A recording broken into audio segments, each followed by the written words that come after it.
A while back, I was staying in the home of a Muslim friend in Texas. He's a doctor in the Dallas area, and his wife was a PhD student at the time. We had a delightful conversation sharing our mutual frustrations about anti-vaxxers, homeopathy, young earth creationists, and alternative medicine. The one area where we differed on was the value of religion. They saw beauty in religion and found peace in it, but they didn't take every aspect of the Quran literally. I showcased this conversation simply to illustrate my recognition that in spite of the Bible Belt's affinity to radical literalism, and in spite of the plethora of Islamic locales where the multitudes froth at the mouth in salivatory anticipation of Sharia's implementation and enforcement, most of the 4 billion Christians and Muslims are moderates. The vast majority of them don't take their holy books literally, even if they claim to. If every one of them viewed their holy book the way that most view Greek mythology or Aesop's fables, as allegorical moral lessons couched in an absurd but memorable story format, then I probably wouldn't have too big of a problem with it. But the instant an otherwise mentally stable adult starts lecturing about a talking donkey, a bear-summoning bald wizard, a planet-saving wooden boat, or a water-walking wine transformer, and actually believes this nonsense, I'm not going to just nod my head and act like everything that they're saying is normal, or that their insane babblings deserve respect. This is not normal. We can and should respect the individual, without having to lend credence to folly. Literal interpretations of pseudoscientific texts are not without harm, especially when they ripen into the basis for rotten policy. And turning a blind eye to a festering infection only perpetuates the problem. We're told to respect people's beliefs, and that's the start of the problem, because truth still matters. Religious misinformation should be treated with the same level of facepalmery we reserve for conspiracy theories and other whack-job delusions. But this, to me, is the true horror of religion. It allows perfectly decent and sane people to believe by the billions what only lunatics could believe on their own. If you wake up tomorrow morning thinking that saying a few Latin words over your pancakes is going to turn them into the body of Elvis Presley, you have lost your mind. But if you think more or less the same thing about a cracker and the body of Jesus, you're just a Catholic. But is religion really as crazy as conspiracy theories? Oh no, it is far worse. Grab your tinfoil and let's explore the absurdity together. The Loch Ness Monster is just a legend about a large underwater creature living in modern times. We have fossils of plesiosaurs. Sure, there's not sufficient evidence for a contemporary Nessie, but it's still within the realm of scientific plausibility. We wouldn't have to throw out gene theory or the theory of evolution to make sense of it.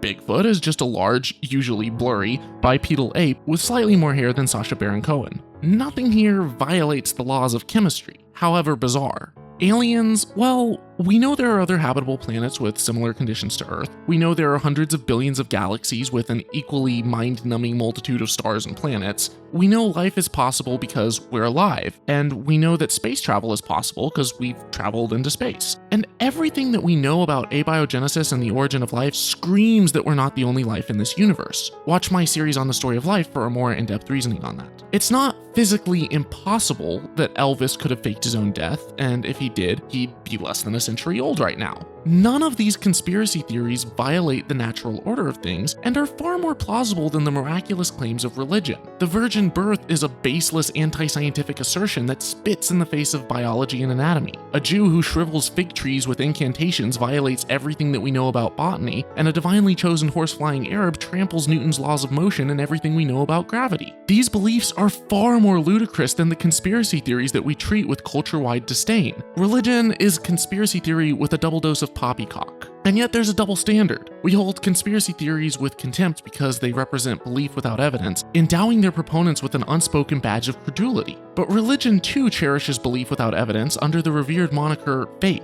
Why does it get a pass? How come our collective disdain doesn't scale with the absurdity? Religion should carry double the cost in social capital and be accompanied with proportionally more mockery than the doses we reserve for conspiracy theorists. Most of the people touting these beliefs have had them hammered into them so many times from a young age by people they trust, and they've never been taught to think critically. They're otherwise intelligent, but have been repeatedly told that doubt is evil. Doubt isn't evil. Doubt is essential to knowing truth and is quintessential in every other area of life. When we laugh at odd irrational beliefs, we're not insulting the poor sheep who bought into them. We're merely humorously baffled by the absurdity of the proposition. But just as every joke ages with repetition, religion has lost its novelty and subsequently its humor. Religion is the normalization of insanity. Ingrain it in a child before they've developed a sense of humor, and they'll never learn to laugh. But encounter any sufficiently divergent new religion for the first time as an adult, and you'll laugh your dumbfounded butt off.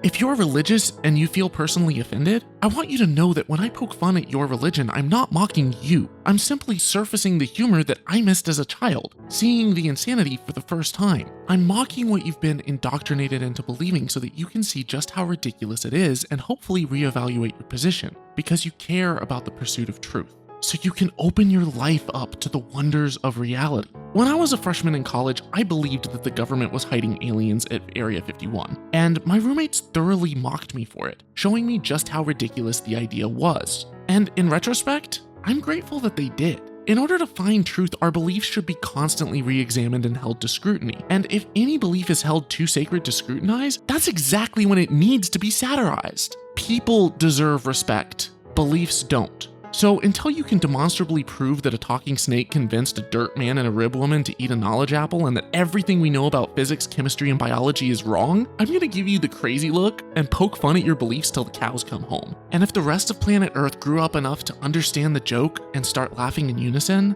maybe, just maybe, we could build a more rational world where the foundations of public policy aren't baloney. What's up, skeptics? Thomas Westbrook here. Are you new to atheism? Making sense of the world after a recent worldview shift can be really hard, and there's a huge irrational stigma against atheists that can be difficult to navigate alone. So I've created a free guide just for you. It's a compilation of 13 things that I learned in my first year as an atheist. You can download it absolutely free today at holykoolaid.com/guide. I'll put a link below. Also, sorry it's taken me almost a month to get this video out. I've been working really hard on the Story of Life series, which is the most gigantic project that I've ever undertaken on Holy Kool-Aid, but that's scheduled to be out this Saturday, and it's actually up on patreon.com/holykoolaid. If you're a patron, you can get early access to it. Go check that out, and in the meantime, dare to be curious, but don't drink the Kool-Aid.